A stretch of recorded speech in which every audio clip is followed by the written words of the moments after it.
एक की कमाई से कुछ होता नहीं, बहुत तकलीफ है। घर का किराया मैं दे नहीं सकती, 3 बच्चे इनको पढ़ा नहीं सकती। वो RCT बैंक ऑफ बड़ौदा ने कंप्यूटर की तालीम दी थी, उसमें हमको लाइसेंस सब फ्री में, यूनिफॉर्म सब बना के दिया फ्री में। और फिर वो ऑटो चलाना सीख गई। फिर बैंक ऑफ बड़ौदा ने जो प्रधानमंत्री मुद्रा योजना के अंतर्गत मेरे को 1,80,000 की लोन मंजूर की और उससे ऑटो मैंने खरीदी। நீங்கள் பச்சை, மஞ்சள் மற்றும் கருப்பு நிற ஆட்டோ ரிக்ஷாக்களை பார்த்திருப்பீர்கள். ஆனால் இளஞ்சிவப்பு நிற ஆட்டோக்களை நீங்கள் அரிதாகவே பார்த்திருப்பீர்கள். ஆட்டோவின் இந்த தனித்துவமான நிறம் ஒரு நிறம் மட்டுமல்ல, அது வாழ்க்கையின் வண்ணங்களை மாற்றக்கூடிய ஒன்றாகும். ஆட்டோவின் நிறம் இளஞ்சிவப்பு மட்டுமல்ல, ஓட்டுநரின் ஆடைகளும் இளஞ்சிவப்பு நிறத்தில் இருப்பதால் போக்குவரத்து அமைப்பிற்கு தனித்துவத்தை சேர்க்கிறது. அதனால் பயணிகளுக்கு ஒரு தனித்துவமான அனுபவத்தையும் தருகிறது. ஆட்டோ ரிக்ஷாவின் ஸ்டியரிங் பிடித்துக் கொண்டு சாலைகளில் வலம் வரும் பபிதா ராம்பால் குப்தா நகரமயமாக்கலில் மகளிருக்கான அதிகாரம் அளிக்கின்ற கொடியை தாங்கி பிடிப்பவர். பபிதா உட்பட பல பெண்கள் அரசாங்கத்தின் ஆட்டோ ரிக்ஷாவை பரிசாக பெற்றுள்ளனர். இது அவர்களின் இருண்ட வாழ்க்கைக்கு வெளிச்சத்தை கொண்டு வந்தது. பபிதா மாதம் 20 முதல் 25,000 ரூபாய் வரை சம்பாதிக்கிறார். முன்பு இது ஒரு வாடகை வீடு, இப்போது இது அவருக்கு சொந்தமாகிவிட்டது. குழந்தைகளை வளர்ப்பதோடு அவர்களை ஒரு சிறந்த பள்ளியில் படிக்க வைக்கும் விருப்பமும் நிறைவேறி இருக்கிறது. பிங்க் ஆட்டோவின் கதையானது நகரமயமாக்கலில் தன் பங்கை வகித்த பபிதாவின் கதையாகும். இது ये रिक्शा हमें केंद्र सरकार राज्य सरकार द्वारा मिली है। पहले हमारी इनकम कंपनी में जाते थे सर, हम काम करते थे, काम में हमें 10-15 हज़ार पगार मिलती थी, जो 10 तारीख 12 तारीख बार बार घुमाया करते थे। हमें पगार भी टाइम पे नहीं मिलता और हम बहुत परेशान रहते थे सर। ये रिक्शा हमें चलाते 4 साल 6 महीना हुआ, जिसमें से कि हमने अपना खुद का घर ले लिया है और हमारी डेली की इनकम एक दिन की कम से कम 1000-1200 रुपये हम कमा लेते हैं। इससे तो हमारी ज़िंदगी पूरी बदल गई है। जहाँ हम एक भाड़ोत्री थे, आज हम खुद के घर वाले बोल सकते हैं और अपने बच्चों को अच्छे स्कूल में पढ़ा सक रहे हैं। हम जो चाहते हैं वो हम कर सकते हैं। हमें इससे बहुत मदद मिली है। வீட்டை விட்டு பெண்கள் வெளியேற தயங்கிய காலகட்டமும் அவர்களை வெளியே செல்ல விடாமல் கட்டுப்படுத்திய நாட்களும் பழைய கதை. இப்போது சூரத் உட்பட பல நகரங்களில் பெண்கள் இரவு வரை ஆட்டோ ரிக்ஷா ஓட்டுவதன் மூலம் வளர்ச்சியை தங்கள் கரங்களால் எழுதி வருகிறார்கள்.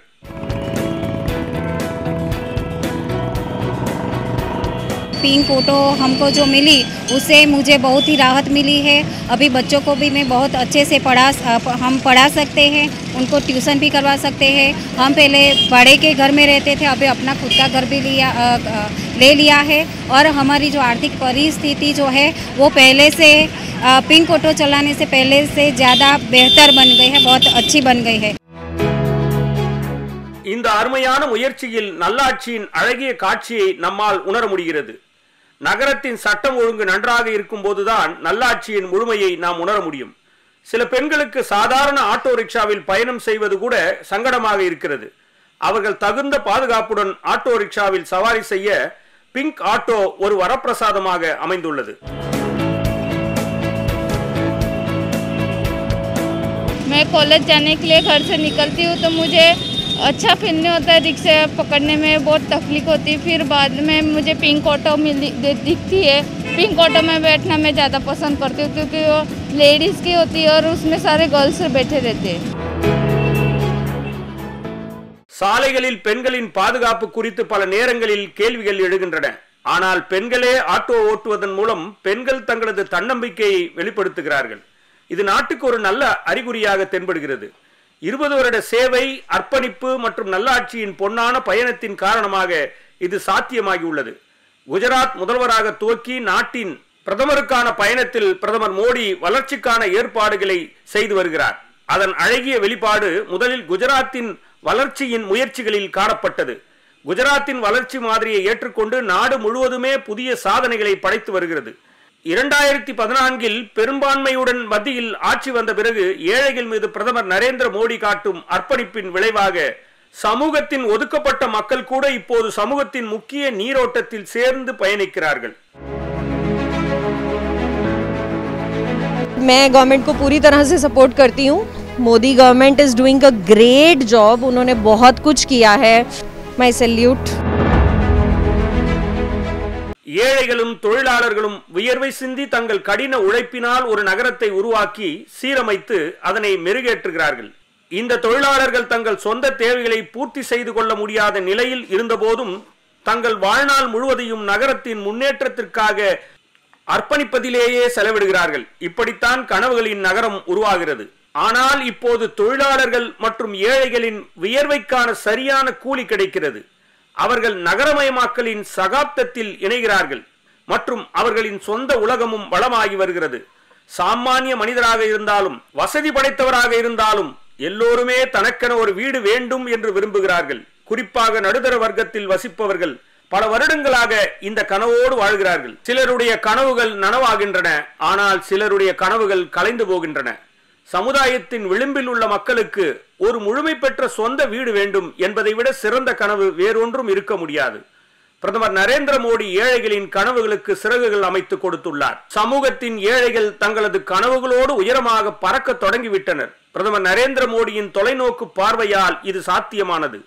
இவர் நாட்டின் ஏழைகளின் மனதில் அவர்களுக்கான முழுமை பெற்ற வீடுகள் கட்டித்தரப்படும் என்ற நம்பிக்கையை விதைத்துள்ளார். 2022க்குள் நாட்டின் அனைத்து ஏழைகளுக்கும் முழுமை பெற்ற வீடுகளை வழங்க வேண்டும் என்பது பாரத பிரதமர் மோடியின் கனவு. சுதந்திரத்தின் 75வது ஆண்டு 2022ஆம் ஆண்டு நிறைவு பெறுவதற்குள் நாட்டின் ஒவ்வொரு குடிமகனுக்கும் முழுமையான வீடு வழங்க வேண்டும் என்ற அரசின் தீர்மானம் இப்போது நிறைவேறி வருகிறது. सरकार 2022 तक हर सिर पर छत देने का प्रयास कर रही है। जब आजादी के 75 साल हो तब हिंदुस्तान में कोई परिवार ऐसा न हो जिसका अपना घर न हो। आज जो मकान बन रहे हैं उनमें शौचालय भी है, सौभाग्य योजना के तहत बिजली भी है, उजाला के तहत एलईडी बल्ब भी लगा है, यानी एक पूरा पैकेज उनको मिल रहा है। इन घरों के लिए सरकार ब्याज में राहत तो दे ही रही है, पहले के मुकाबले अब घरों का एरिया भी बढ़ा दिया गया है। தன்னுடைய வயிற்று பிழைப்புக்காக முன்பின் தெரியாத ஒரு நகரத்திற்கு வருபவர்கள் முதலில் தேடுவது தனக்கான ஒரு இருப்பிடத்தை தான். அதன் பின்னரே வாழ்வாதாரத்திற்கான பயணம் தொடங்குகிறது. வீடு கட்ட வேண்டும் என்ற ஆசை என்பது ஒரு தேடலாகும். இதில் சாதாரண மக்களின் முழு வாழ்க்கையும் செலவிடப்படுகிறது. இருந்தும் அவர்கள் விரும்பும் வீட்டை அவர்களால் பெற முடிவதில்லை. சாதாரண மக்களின் கனவுகளுக்கு சிறகு முளைக்கும் விதமாக பிரதம மந்திரியின் நகர்ப்புற வீட்டு வசதி திட்டம் நம்பிக்கையின் கதிராக எழுந்துள்ளது. முன்னதாக பிரதம மந்திரியின் வீட்டு வசதி திட்டம் கிராம மக்களுக்கு மட்டுமே நன்மை பயப்பதாக இருந்தது. இப்போது அதன் விரிவாக்கம் நகரங்களையும் எட்டி பிடித்துள்ளது. 4-5 महीने के अंदर LIC हाउसिंग से हमारा वो डिसबर्समेंट मिल गया 4 महीने के अंदर, और वो डिसबर्समेंट मिलने का विदिन फरवरी मार्च 2019 तक जो है हमारा सब्सिडीज़ भी क्लियर हो गया। तो ये सब्सिडीज़ जब क्लियर हुआ तो मैं इसका EMI का फ़र्क जो देखा कि अराउंड 4,500 रुपया का करीब हमारा EMI कम हो गया। 4,500 रुपया EMI कम होने की वजह से क्या है कि मेरे एक बेटे और एक बेटी हैं, तो उनका जो स्कूल फीस है वो मैं देख पा रहा हूँ कि वो 4,500 से हमारा स्कूल फीस में एप्लीकेशन हो गया, जिससे मेरा एक अर्निंग का बर्डन फॉर द 20 इयर्स 4,500 रुपये से तो एटलीस्ट कम हो गया। இந்த திட்டத்தின் பலன் முதல் முறையாக வீடு வாங்குபவர்களுக்கும் கிடைக்கும். இந்த பலன்களை பெற MIG-1 அதாவது மத்தியதர வருமான வரம்பு 1 கீழ் வருவோருக்கு ஆண்டு வருமானம் 6 லட்சத்திலிருந்து 12 லட்சம் ரூபாய் வரையில் இருக்க வேண்டும். அதே போல MIG-2 அதாவது மத்தியதர வருமான வரம்பு 2 கீழ் வருவோருக்கு ஆண்டு வருமானம் 12 லட்சத்திலிருந்து 18 லட்சம் ரூபாய் வரையில் இருக்க வேண்டும். இந்த சலுகையை பெறுவதற்கு குடும்பத்தின் எந்த உறுப்பினரின் பெயரிலும் முழுமையான வீடு இருக்கக்கூடாது. 2,65,000 ரூபாய் அளவிலான வட்டி மானியம் வங்கி மூலம் பயனாளிகளின் கடன் கணக்கில் நேரடியாக டெபாசிட் செய்யப்படுகிறது. இதன் காரணமாக வீட்டுக் கடன் மற்றும் மாதாந்திர தவணைகள் குறைக்கப்படுகின்றன. இந்த திட்டத்தின் பயனாளிகளிடமிருந்து திட்டத்தின் அம்சங்கள் மற்றும் நன்மைகளை அறிந்து கொள்ளுங்கள். पिछले 2 साल से हम लोग घर लेने के लिए सोच रहे थे। हालांकि मैं एक न्यूली क्वालिफाइड चार्टर्ड अकाउंटेंट, तो फंड का स्टार्टिंग में थोड़ा सा इशू होता है। फिर जाके मुझे एक गवर्नमेंट ऑफ इंडिया के MIG स्कीम के बारे में पता चला, जिसके तहत हमें पता चला कि कुछ स्कीम है गवर्नमेंट की तरफ से कि हमारा कुछ इंटरेस्ट अमाउंट वेव ऑफ हो जाएगा। वैसे तो जब हमने अप्लाई किया था तब पता भी नहीं था, तब हमें एज ऑफ स्टार्ट हमें इसके बारे में कुछ नहीं आइडिया था। बट जब हमने लोन एप्लीकेशन डाली तब हमें बैंक की तरफ से ही पता चला, और एक नॉर्मल सा प्रोसेस था, एक नॉर्मल सा फॉर्म हमसे फिल कराया गया था। उसके बाद हमने ना कभी बैंक गए ना कभी कुछ पता किया, बस ऑटोमेटिकली कुछ महीने बाद हमारे अकाउंट से लोन अमाउंट कम हो गया। तो ऑल ऑफ सडन हमें इतनी खुशी मिली एक नॉर्मल मिडिल क्लास के लिए घर में बैठे हुए। சாதாரண மனிதர்களும் பலன் பெறும் வகையில் இந்த திட்டம் எளிதாக்கப்பட்டுள்ளது. நடைபாதை வியாபாரிகள் ஆவணங்களை கையில் ஏந்தி நீண்ட வரிசையில் சிரமப்படாமல் இருப்பதை தவிர்க்கும் விதமாக தொழில்நுட்பத்தின் உதவியுடன் வசதிகள் ஏற்படுத்தப்பட்டுள்ளன. அவர்கள் பொது சேவை மையங்கள், நகராட்சி அலுவலகங்கள் மற்றும் வங்கியின் கிளைகளுக்கு சென்று தங்கள் விண்ணப்ப படிவங்களை பதிவேற்றம் செய்து கொள்ளலாம்.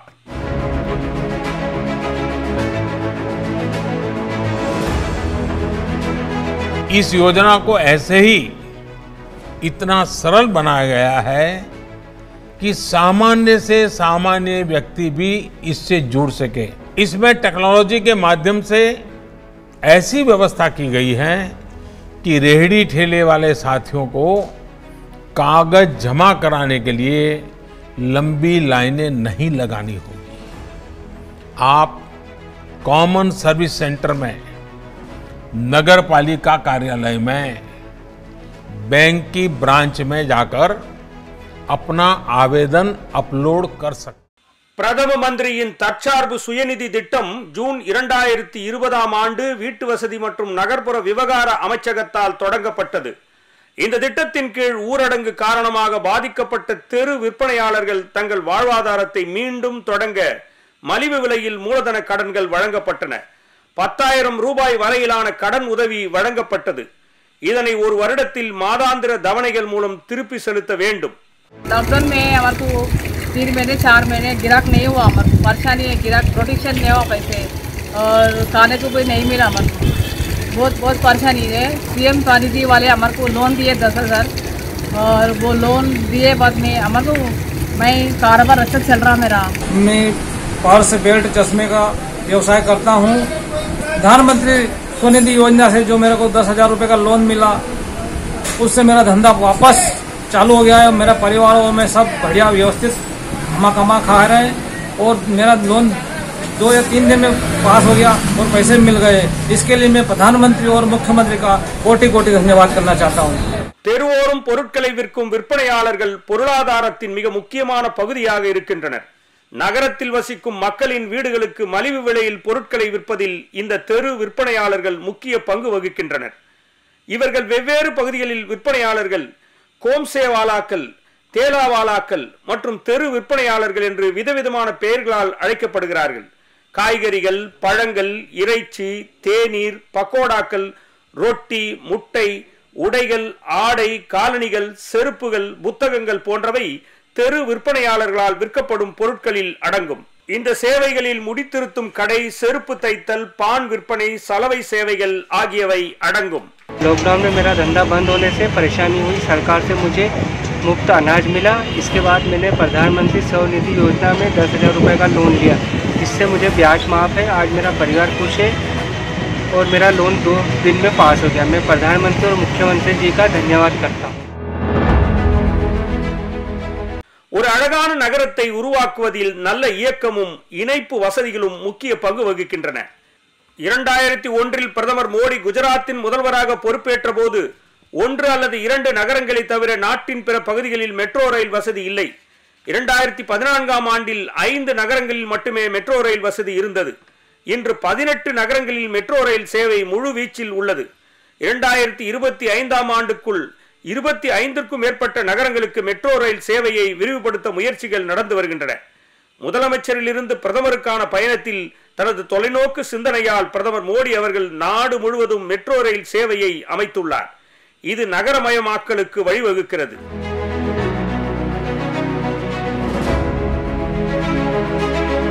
पहले की सरकारों की जो अप्रोच थी,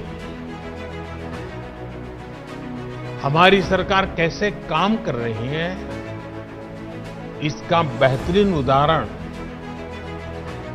क्या फर्क था, ये बहुत भली भांति देश में मेट्रो नेटवर्क का विस्तार से पता चलता है।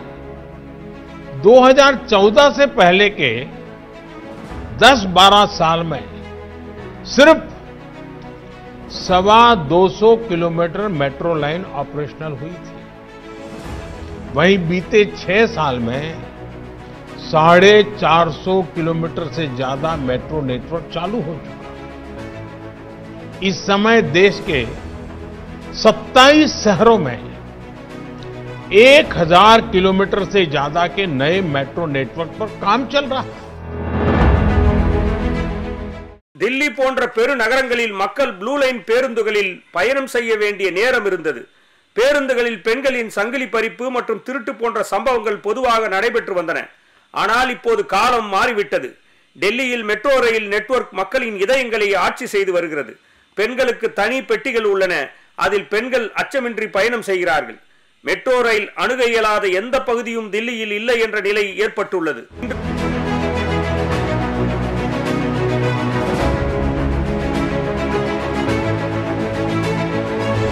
मोदी जी जो कर रहे हैं वो हमारे देश के लिए कर रहे हैं और मुझे लगता है कि ये एक सही रास्ता है और जिससे कि सारे लोगों को जो इतना ऑटो जो करना पड़ता है, टैक्सी करना पड़ता है, जो इससे लोग ट्रांसपोर्ट से परेशान होते हैं, तो ये एक सही ऑप्शन होता है मेट्रो का। मोदी जी ने जो इनिशिएटिव लिया है कि हर शहर को थोड़ा मेट्रो देने के लिए जो किया है, बहुत ही सही डिसीजन लिया है, क्योंकि हर शहर में हर बच्चों को वही प्रॉब्लम हो रही है। ट्रैवलिंग की इश्यूज़ हैं, ट्रैफिक इश्यूज़ हैं और सेफ्टी सिक्योरिटी इश्यूज़ हैं। तो ऑब्वियसली बात है, वो एक शहर से तो काम नहीं चलेगा। अगर आपको पूरे इंडिया को अगर आगे बढ़ाना है तो हर शहर में ये चीज़ों को लागू करना पड़ेगा। जिस हिसाब से पहले देखा और अब में काफ़ी चेंजेस है और अच्छी बात है और आगे भी ऐसे ही होना चाहिए। பீகார் மற்றும் உத்தரப்பிரதேசம் போன்ற மாநிலங்களிலும் மெட்ரோ ரயில் பாதைகள் அமைக்கப்பட்டு வருகின்றன. டெல்லி, NCR உட்பட நாடு முழுவதும் மெட்ரோ நெட்வொர்க் வேகமாக விரிவடைந்து வருகிறது. தற்போது 27 நகரங்களில் 1058 கிலோமீட்டர் மெட்ரோ நெட்வொர்க் கட்டுமான பணிகள் நடந்து வருகின்றன. கட்டுமான பணிகள் முடிந்ததும் நாட்டில் மெட்ரோ நெட்வொர்க் 1779 கிலோமீட்டர் என்ற அளவிற்கு விரிவடையும். தற்போது மெட்ரோ 18 நகரங்களில் 721 கிலோமீட்டர் நெட்வொர்க்கில் இயங்குகிறது.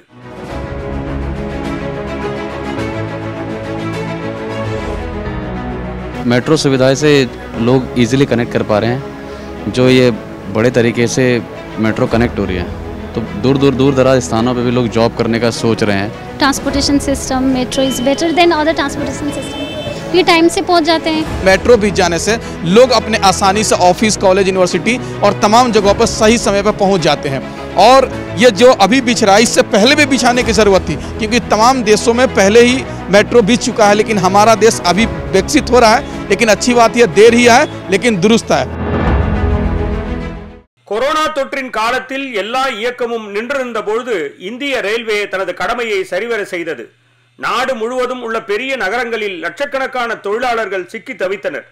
தங்கள் குடும்பங்களிலிருந்து விலகி தவித்தனர். பிரிந்த பயணிகளை தங்கள் சொந்த மாவட்டத்திற்கு அழைத்து செல்வதற்காக இந்திய ரயில்வே ஸ்ரமிக் சிறப்பு ரயில்களை இயக்கியது. இதன் வாயிலாக லட்சக்கணக்கான பயணிகள் தங்கள் அன்புக்குரியவர்களுடன் இணைந்தார்கள். अच्छा हुआ कि हम लोग को ट्रेन चालू करके दी। हम लोग गांव जा रहे हैं। हम लोग को बहुत खुशी हो रही है कि हम अपने गांव पहुंच जाएं। இது தவிர இந்திய ரயில்வே இணைப்பில் நிறைய முன்னேற்றம் அடைந்துள்ளது மற்றும் கடந்த சில வருடங்களாக பயணிகளுக்கு சிறப்பான சேவைகள் வழங்கப்பட்டு வருகின்றன. விமானங்களுக்கு இணையான அதிநவீன வசதிகள் கொண்ட ரயில்களை இயக்குகிறது ரயில்வே துறை. கதிமான் மற்றும் வந்தே பாரத் போன்ற அதிவேக ரயில்கள் இந்தியாவில் புல்லட் ரயிலின் அனுபவத்தை அளிக்கின்றன. எதிர்காலத்தில் நவீன இந்தியாவின் அடையாளத்தை உருவாக்க இந்திய ரயில்வே ஆர்வமாக உள்ளது. स्टेशंस में भी काफ़ी सफाई है। पहले ऐसा नहीं होता था। पहले स्टेशन का हाल बहुत बुरा रहता था, स्पेशली क्लीनलीनेस को लेके, और ट्रेनें भी टाइम पे नहीं चलती थी। अभी जो ये फास्ट ट्रेनें आने से स्पेशली बिजनेस क्लास और जो कॉर्पोरेट सेक्टर के जो रेगुलर ट्रैवलर हैं उनके लिए तो बहुत फ़ायदेमंद है। गवर्नमेंट का प्लान है कि हाई स्पीड की ट्रेनें चलाने की, तो उसमें नई टेक्नोलॉजी के माध्यम से अगर नई ट्रेनें आती हैं, नए टेक्नोलॉजी होते हैं, समय बचता है, तो ये पैसेंजर के लिए और देश के विकास के लिए बेहतर है। इंडिया में बहुत ज़्यादा पॉपुलेशन ट्रेन से ही अलग अलग जगह जाती है, तो अगर हाई स्पीड ट्रेन होगी तो इंडिया में भी लोग फटाफट से दूसरी जगह पहुंच पाएंगे। जैसे पहले ट्रेन डिले बहुत होती थी तो लोगों का बहुत टाइम वेस्ट होता था, इसलिए इंडियन रेलवे उतना बेस्ट नहीं था, बट अब it is coming to compete with the other countries also. Vande Bharat और गतिमान ट्रेन जो है वो फास्ट चलती है, बट बुलेट ट्रेन उससे भी फास्ट है और बेटर है। और जो आज की जनरेशन है वो अब एयरप्लेन में जाने की कोशिश करती है क्योंकि बहुत फास्ट होती है और ट्रेन्स बहुत स्लो होती हैं, तो इसलिए अगर बुलेट ट्रेन्स आ जाएंगी तो बहुत फास्ट चलेंगी जो हैं, तो इसलिए बहुत आगे की जनरेशन उसको प्रेफर करेंगी। अगर वंदे भारत जैसी ट्रेन्स और भी आती हैं, बुलेट ट्रेन्स आती हैं, तो डेफिनेटली हमारा जो इकोनॉमी है उसको भी बहुत फ़ायदा होगा।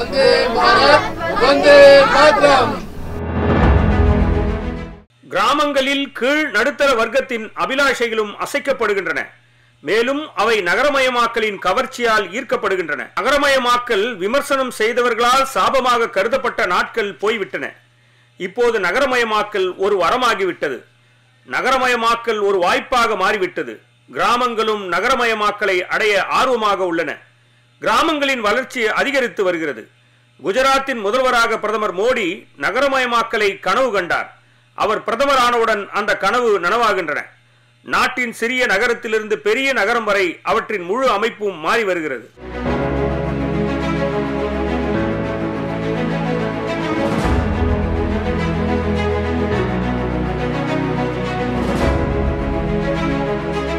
दुनिया के टॉप 10 सबसे तेजी से विकसित होते शहरों में सारे 10 शहर भारत के शहर है। यानी देश जितनी तेजी से विकास की गति को पकड़ रहा है उसका एक मजबूत हिस्सा हमारे शहर रहने वाले लोग हैं। ஸ்மார்ட் சிட்டி என்பது நகரங்களை வெளிப்புற அழகால் பிரகாசிக்க செய்வதற்காக மட்டுமல்லாமல் அடிப்படை வசதிகளுடன் நகரங்களை முழுமையாக்குவதற்கான ஒரு முயற்சியாகும். ஒவ்வொரு குழாயிலும் தண்ணீர், வலுவான அடித்தளம், கழிவுநீர் மேலாண்மை, கண்காணிப்பு கேமராக்கள் ஆகிய வசதிகள் இதில் அடங்கும். ஸ்மார்ட் சிட்டிஸ் திட்டத்தின் கீழ் நாட்டின் பல்வேறு நகரங்களுக்கு உலக தரம் வாய்ந்த தோற்றத்தை அளிக்க இந்திய அரசு ஜனவரி 2016 ஆண்டு ஜூலை மாதம் 1 தேதி முதல் 2018 வரை 4 கட்டங்களாக 100 நகரங்களை தேர்ந்தெடுத்துள்ளது. ஜூலை 9, 2021 நிலவரப்படி இந்த நகரங்கள் 1,80,873 கோடி ரூபாய் மதிப்பிலான 6,017 திட்டங்களை தொடங்கியுள்ளன. அவற்றில் 48,150 கோடி ரூபாய் மதிப்பிலான 2,781 திட்டங்கள் முடிக்கப்பட்டுள்ளன. நாட்டில் 100 ஸ்மார்ட் நகரங்கள் அதிநவீன வசதிகளை கொண்டதாக அமையும் போது நாட்டின் முதன்மை சேவகரின் சமூக நீதியின் கனவும் நிறைவேறும். நகரம் ஒளிரும் பட்சத்தில் சமுதாயத்தின் கடைசி நபரும் வேலைவாய்ப்பின் மூலம் பயனடைவார். அவர்கள் வளர்ச்சியுடன் இணைவதற்கான வாய்ப்பை பெறுவார்கள். இந்திய பிரதமர் நரேந்திர மோடியின் திறமையான நிர்வாகம் மற்றும் தொலைநோக்கு பார்வையின் காரணமாக கிராம மக்களின், ஏழைகளின், விவசாயிகளின், சமூகத்தின் கடைசி பிரிவின் வளர்ச்சி ஏற்படுகிறது. இது அவரது 20 வருட சேவை மற்றும் அர்ப்பணிப்பின் முழுமையான கதையை சொல்கிறது.